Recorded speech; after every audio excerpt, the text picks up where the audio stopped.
The murderous downfall of YouTuber McSkillet. I knew him for a couple years. I didn't even know what he looked like. Through to March 2018, Trevor Heitman, also known as McSkillet, became one of CSGO's most notorious YouTubers. Garnering almost 1 million subscribers while making over $4 million in 10 months, it appeared as if not even the sky could limit him. But following a drastic change to the online gambling scene and a very sudden shift in his mental health, Trevor's personal story would fall from hero to zero. And his final actions would leave McSkillet as one of CSGO's most hated influencers.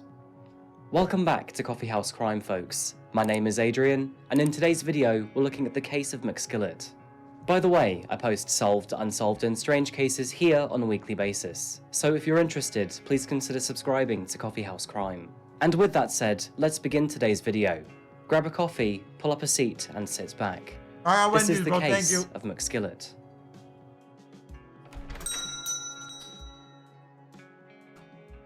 His name was Trevor? Heitman? Really? Welcome to San Diego, California. Found in the Wrong? southwest corner of the United States, California's beach city is found right next to the border of Mexico. God damn, this Of shit is course, hot. this means San Diego has some incredible food, and this goes hand in hand with its warm climate, beautiful beaches, and inspiring parks. And it's here, in the idyllic suburb of Carmel Valley, that we find the Heitman family. We're focusing this story on one of their sons, Trevor Heitman. Trevor, or Baby McSkillet, was born on February the 18th in the year 2000. And growing up alongside his sister, he was the son of Kurt Heitman and mother Beta Heitman. We don't know too much about Trevor's early childhood, but his family described him to be quiet, well-mannered, and of good character. And despite his tall stature, Trevor was the reserved type. While growing up, Trevor attended La Jolla Country Day School. He held an interest in basketball, and although he would never reach varsity level, he won multiple awards within the novice bracket. Looking back at Google Street View, you can see the basketball hoop on his driveway. But as we approached the year 2015, this basketball hoop would disappear. By the time Trevor had reached his mid-teens, his interest veered towards video games, and his basketball games outside with his friends would eventually stop. But Trevor was becoming popular in other areas of his life instead. Brandishing the name of McSkillet online, he had started playing Counter-Strike Global Offensive, also known as CSGO. Now, CSGO is a typical first-person shooter game, but one of the game's key elements which drew Trevor to playing CSGO was their skins feature. Okay, so bear with me here, as this is a very important aspect to this case. Skins are essentially cosmetic styles for weapons in a game. They don't actually do anything to make you better in the game, it's just for aesthetic preference. But one of the things you could do with these weapon skins was collect and trade with other players. Most of these skins were common, but some were rarer than others. And essentially, this made a financial ecosystem within CSGO. It was in April of 2015 that Trevor, or McSkillet, uploaded his very first video to YouTube, named Top 10 Most Expensive Skins in CSGO. What's going on, everyone? This is McSkillet here, and today I'm going to be showing you guys the top 10 most expensive and most rare skins for CSGO. And this list might not be 100% accurate just because there's so many different variations for some of these knives, but I tried to make the most accurate list I could. So without further ado, the top 10 most expensive and most rare skins for CSGO. Get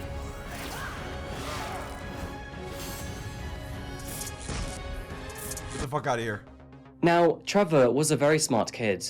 This type of video simply did not exist on YouTube at the time. And although there were many people who were interested in rare skins, it required hours of manual research to find the best. It is no surprise that his YouTube channel took off. He had essentially found himself a very sweet spot in the market. There was a high demand for his content, with a very low supply. Trevor was also a very analytical young man, and to add to this, he had a very palatable personality. Now add collaborations to the mix, and you can see why he grew to almost 1 million subscribers. So over the years, and as the CSGO community developed, so did McSkillet. Skins became a core part of the game's ecosystem, and of course, this favored him greatly. With that came trading, and of course, gambling. Spending money to buy loot boxes or packages, which in return will give you random skins, some of which are rare and extremely expensive. At the age of 16, McSkillet began to get sponsors from CSGO gambling sites like CSGO Wild and CSGO Strong. And as his notoriety grew, so did their payments. By the year 2017, he took his business ventures up and... He made way more fucking money than CSGO Wild off me. Hey, we all made the same shit. I don't give a fuck what nobody says. We all made the same shit, bro. notch. I don't give a fuck. Instead of being sponsored About the by Counter-Strike team, I CSGO got fucking gambling nothing out of sites, this he shit. decided to make his own. Am I in this video? And by November of 2017, he had created his third and final website, CSGO Magic. McSkillet would pull a lot of traffic from his YouTube channel to his own website, and in response, this made him a lot of money.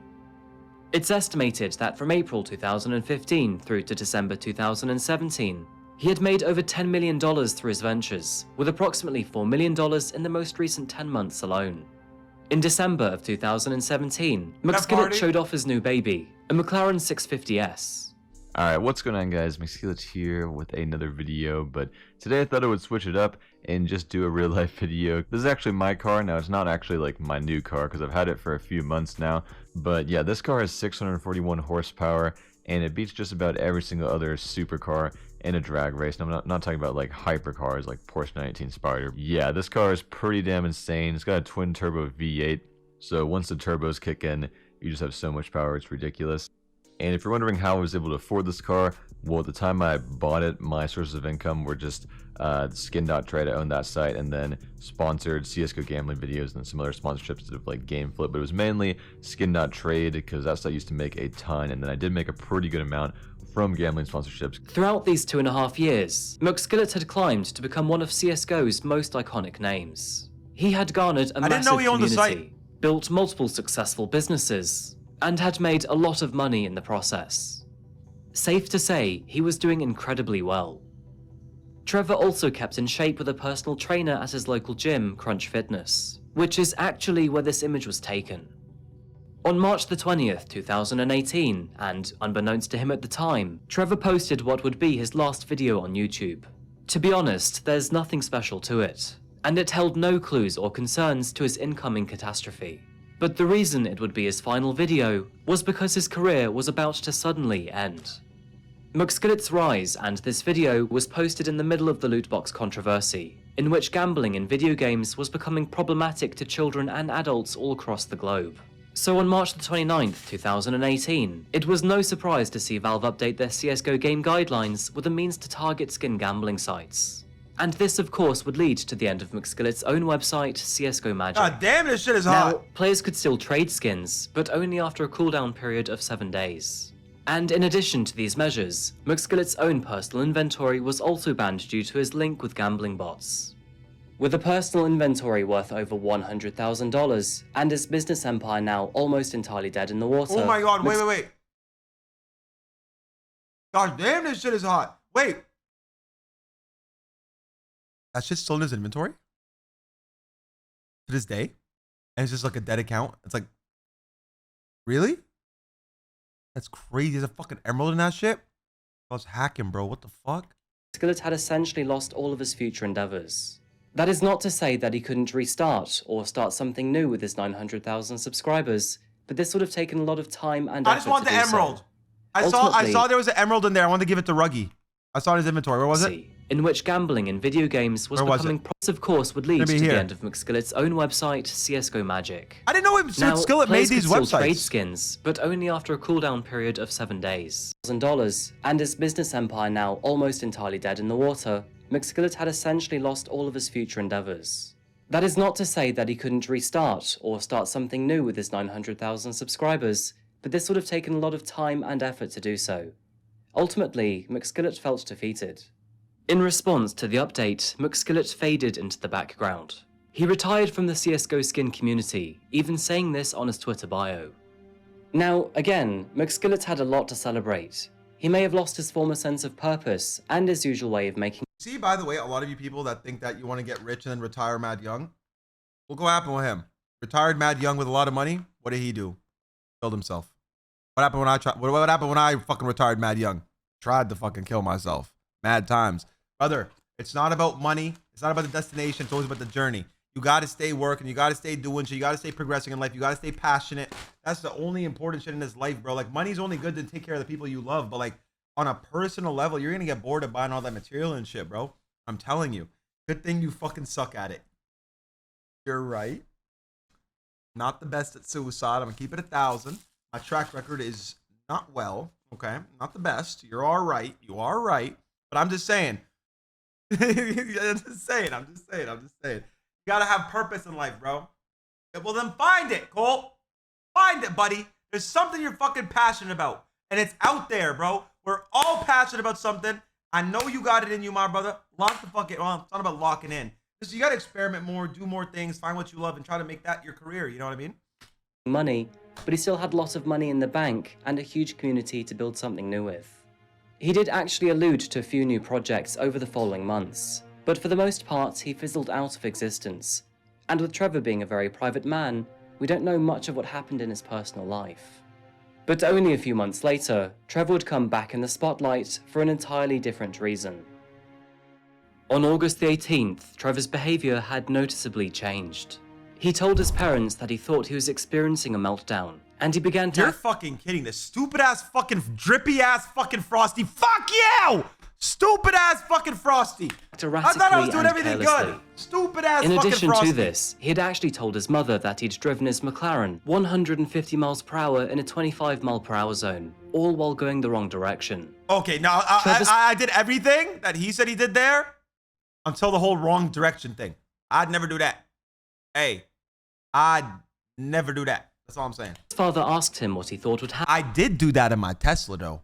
One time we're driving back to the crib in Newport. I don't remember who was in the car. Probably like Alex, Lucas, somebody else. And they said, no balls, you won't drive on the opposite side of the road. I can't have friends who say no balls because I got balls. So if you say no balls, I got to do it. And not you guys, not y'all in the Twitch chat, but if we're in a car together in real life, say no balls, I might have to do it. Unless you say eat them spicy chips or skydive or cliff jump or bungee jump or roller coaster or parachute or go in a helicopter or go fishing, go swimming with sharks. Like all that, you can say no balls, and I'm like, yeah, you're right, no balls. But everything else, I'm doing it. Happen if the police had caught him. Or fucking in which do it. Trevor responded with, neither the police or their bullets Not without could a hurt bag, me. at least. These concerns would heighten when Trevor later cried to his parents, claiming yet again that he was having a breakdown. And this issue wouldn't get any better. Just 5 days later, on August the 23rd at approximately 8:13 a.m., a neighbor and friend of the Heitman family, named Mary Rusher, urgently called 911. Mary was a board-certified psychiatrist, and she was well experienced in her field, and she was concerned over Trevor's mental health. Hello, 911. I'm calling to report an emergency. I believe there's an individual who is a danger to himself and a danger to others. I do believe that he is suffering from a mental illness and that he should be detained on a 5150 for further observation. 12 minutes after this phone call, police 5150 officers is a arrived trigger at word the for Heitman me. residence, where Trevor's parents were eagerly awaiting to speak to them. Who bought the car for him? He bought it. He bought it? He bought a McLaren? Millions of dollars, yeah. At 18 years old? He's a very intelligent kid. Talk He to made him. $4 million in 10 months. Okay. So, He's got to teach me his ways. This gamble, buddy. Wait, that's his pops? Why did I think he was Mexican? He's white? not right now. Yeah. So, what do you want us to do? Take him for a psychological evaluation. I mean, he's got to meet certain criteria, though. They were still deeply concerned over their son's behavior. He's got manic behavior. He's never been diagnosed with anything. He needs to go into a doctor. He should be held on a 5150. Okay, But he has to meet criteria, though. He's a danger to himself. How is that? Well, let me ask you, are you his psychiatrist? I am not. Have you ever seen him I have not. in any professional setting? No. Okay. Trevor, who was currently asleep in his bedroom, was clearly under some form of mental relapse. He had been screaming at his parents throughout the morning, and while making paranoid and delusional statements, he had even threatened to harm his mother. Peter described the behavior of an extremely delusional man, What's up, Ghosty? and some of those details which he shared with officers were very concerning. Trevor believed that if That's not true. What you just said, criminally insane is 5150. That's not true. If you're suicidal in any way, shape, or form, you get 5150. It's a very gray area for any sort of psychiatric evaluation. So if you're suicidal, like, yeah, obviously, if you're fucking, yeah, not necessarily criminally insane. It's just maybe clinically insane. But like, if you're just going through shit, you know what I'm saying? Yeah, dangerous to others or yourself. But it's a pretty gray area because like, I gotta tell me every suicidal person's like going crazy. Sometimes people are just fucking sad and they're going through it and they don't know what to do with their lives, you know? Like me. I'm not fucking gonna hurt nobody. I'm never gonna hurt nobody but myself, right? Just because I was butthurt about a lot of different things. I didn't handle it the right way. But yeah. Traveled at a high enough speed, and in the opposite direction, he would be able to drive his McLaren through any other vehicle without any incident. Now, on a personal note, this is a very jarring thought to me. McSkillet loved CSGO, and anyone who plays these games knows about clipping, where you essentially travel through solid objects in the game. And this does beg the question, was Trevor confusing game mechanics with reality? Trevor also claimed that apparently his sister was in the room with him and stalking him, when in reality, she wasn't even in the property. Unfortunately, San Diego Police Department felt like they had no authority to detain Trevor, as, quite simply, he had not broken any laws.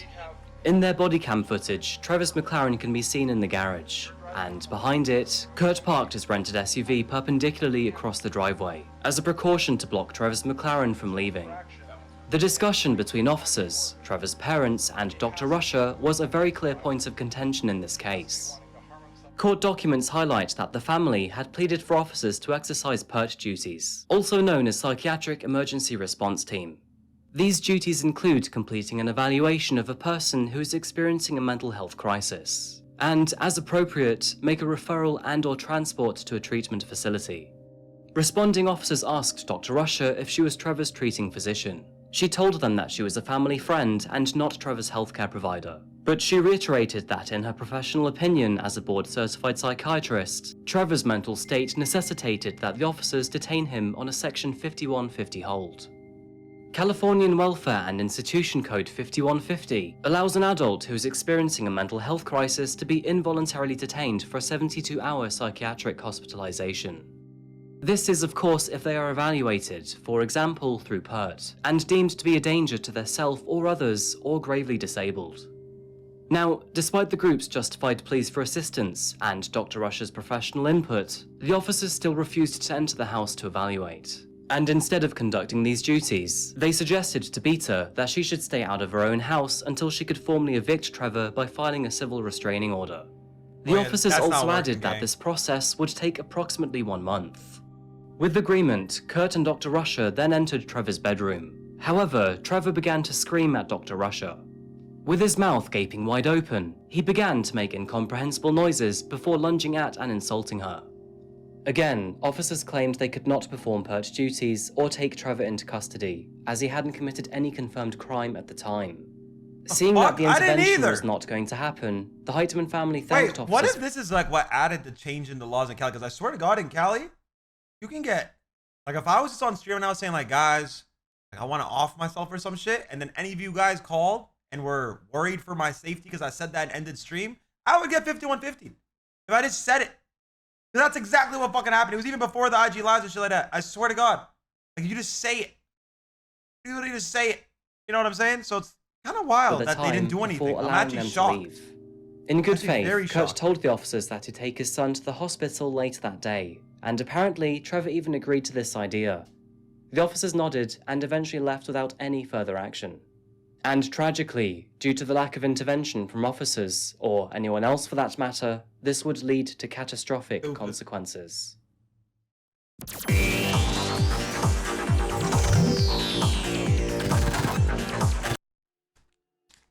At approximately 4:15 p.m, Trevor Heitman stormed out of his bedroom and told his parents he had to go. Before they had any time to react, he got behind the wheel of his McLaren and rammed his father's SUV to get out of the driveway. No way! Just several minutes later, at approximately 4:23 p.m, he rammed his McLaren through the fence of Ashley Falls Elementary School. He then proceeded to drive recklessly in and around the school parking lot. You know you're driving in a school zone, right? Trevor then allegedly got out of the vehicle, smashed a window, and then returned to his car, where he was then confronted by school staff. Oh, nah. What did he just say? Did he say that off to you? Something's wrong with him. Fortunately, due to the time of the year, the school was not in session. However, children can still be seen running away to keep clear of his vehicle. He's coming back. He's coming back. Hi! You have a crazy ass on your campus right now, driving in a sports car, chasing after the kids. What the fuck? I mean, there is a crazy ass. Call 911 right now. Trevor then rammed his way out of the school.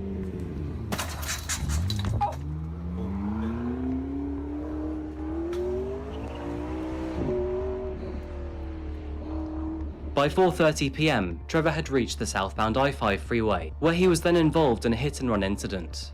And although no one was seriously injured in the event, it left many others shaken. At 4:31 p.m, police dispatch logs confirmed that Trevor's father, Kurt, called 911. He claimed that Trevor was in a manic state, had hit his and his own vehicle, and fled the property. He again highlighted that Trevor needed serious help. And only 6 minutes later, Kurt's concerns would erupt into a full-blown reality. At approximately 4:35 p.m, Trevor Heitman travelled in the wrong direction, up an exit ramp from the 805 freeway. Due to its elevation, incoming traffic had no way of seeing Trevor's McLaren, and climbing to speeds of over 100 miles per hour in his sports car, one slight miscalculation would hold grave consequences. Reaching junction 27A, he was now throttling past incoming traffic at speeds of over 100 miles per hour. And with the risk being both so great and so dangerous, he would not make it far either. At 4:36 p.m, Trevor's McLaren drove head-on into a Hyundai SUV. This collision killed Trevor instantly. The force of impact was so great that his torso was transected by a seatbelt, and several of his body parts were ejected onto the freeway. Wow, Sadly, I didn't even know all this that. story gets a lot worse. The Hyundai SUV that Trevor had collided with came with 2 passengers. Wow. 2 innocent people, now the consequential victims to his own actions. Wow, bro, that's so fucking sad. A loving 43-year-old mother named seeing Eileen this. Pizarro was driving her 12-year-old daughter That when just they gave me both chills met their drawing all untimely that. end. That's so fucking sad. Eileen came from a background of love and nurture. She was a family therapist who provided support and guidance to previously abused children. Her son described her as a selfless mother who put her family before herself, and at the time of her death, she was training to become a licensed therapist. An important note for later, but she was also a huge fan of Dwayne Johnson. And sadly, Eileen leaves behind 2 sons. Aww. In the passenger seat, her 12-year-old daughter, Ariana, was the youngest to lose her life. Born in What a the year fucking family, 2006, she was only days away from her first day in 7th grade. Ariana was a self-described brainiac.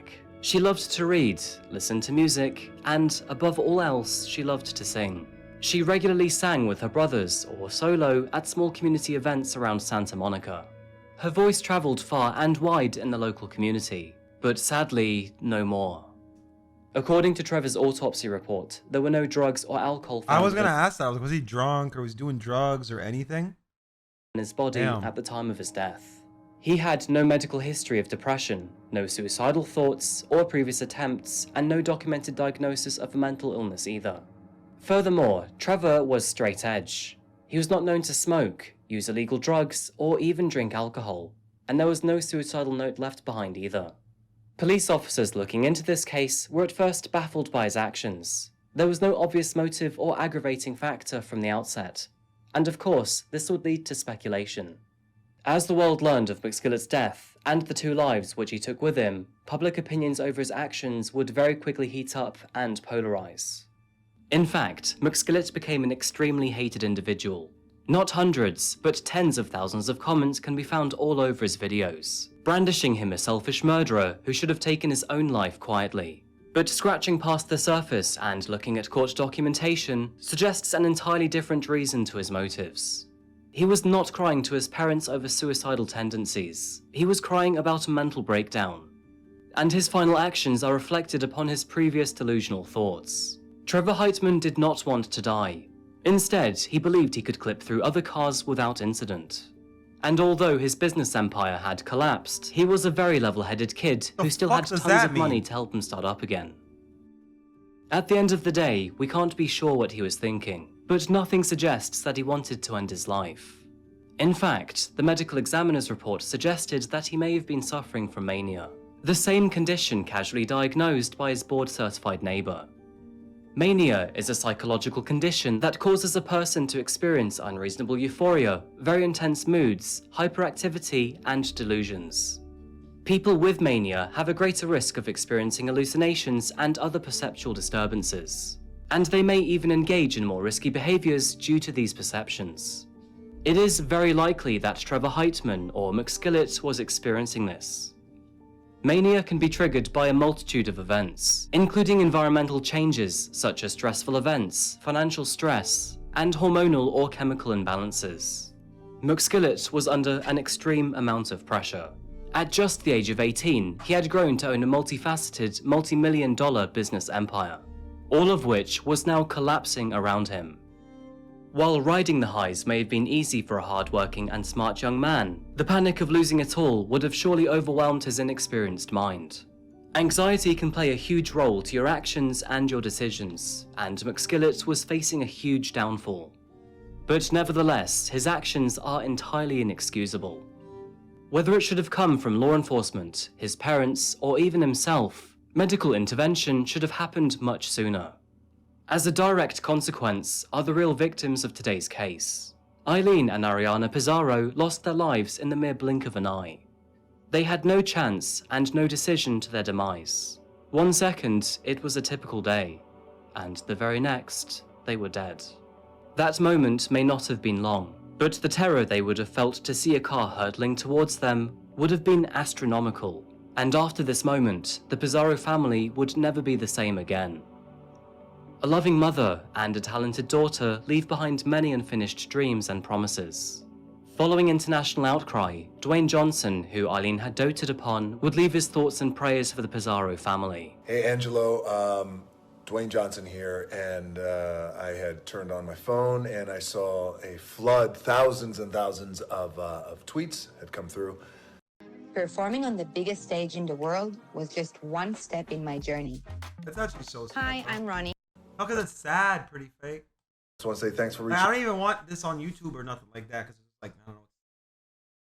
No, I don't even like care about it like Out, man, and I'm so sorry to hear about your sister and your mom and this tragic loss that you and your family are going through. Following their deaths, several lawsuits have turned this case into a legal battleground, where San Diego City blames Trevor's parents for not acting sooner. His parents blame the city police department for not taking their concerns more seriously. The Pizarro family have of course sued both of these parties, as they themselves now seek justice for their irreplaceable loss. This case took a lot of digging and personal research, and a lot of this information isn't easily available. In all honesty, I don't think many people fully understand the story of Trevor Heitman. While the media may have researched this case in the initial aftermath, both time and court documentation have brought more clarity to McSkillet's case. And although I'm not here to form your own opinion, I hope my research can bring more transparency to a story that has so far been left in the dark. Despite no evidence of him reducing his speed or steering away from incoming traffic, Trevor Heitman's case was ultimately deemed an accident. Many argue that this case should at least be considered second-degree murder, or at the very least manslaughter. And I have to agree that terming this case as an accident isn't enough.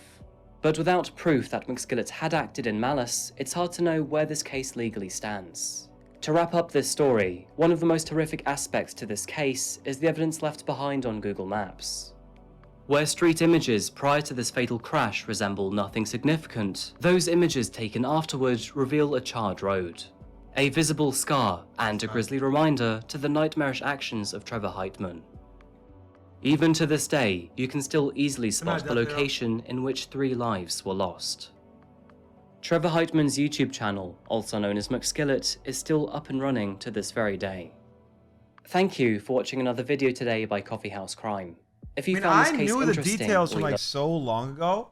I didn't know like that deep. You know what I'm saying? I know every single detail in between. That's really sad, bro. Really fucking sad. Yeah. Rest in peace to the mom, her daughter, and even him, bro. Like, what he did is evil, fucked up. Like, if you suicidal, bro, again, don't ever take your own life, bro. You can always figure it out. You can always get help. You can always get better in life, bro. I feel like I'm living proof of that. I was suicidal for fucking, I don't even know how many years, bro. Like, from probably 2017, like, even 2021, even the year after, like, I got in a wheelchair and shit. That's, like, when I decided I was gonna think that. So probably, like, 4 years and a couple years when I was younger. And, like, I'm happier than ever, bro. You know what I'm saying? I'm happier than ever, bro. So, I mean, trolling. Oh, Alex. I don't know what he's talking about, bro. But yeah, sad, bro. Don't ever take your fucking life, bro. Don't ever take your fucking life. I promise you can always get better. You just gotta make it better. You know what I'm saying?